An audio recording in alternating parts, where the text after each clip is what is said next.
দর্শক, আমরা খিচুড়ি পাক করলাম।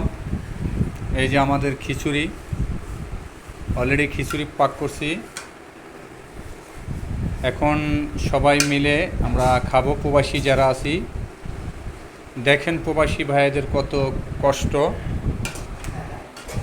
অনেক কষ্ট করে খিচুড়ি পাক করলাম। এই যে ডিম ভুনা করছি, এই যে ডিম ভুনা করলাম, তারপর হলো ভাজি করলাম, এই যে ভাজি, এটা হলো খিচুড়ি, সবজি খিচুড়ি ভাই, সবজি খিচুড়ি। গরিব মানুষ তো, বুঝুন তো প্রবাস জীবন কত কষ্টের, এই কারণে এই সবজি খিচুড়ি করলাম। এটা গরম তো, এই জন্য লাইটা একটু ঠান্ডা করতেছি। এই যে প্লেট, গ্লাস, আমরা এখানে তিনজন থাকি।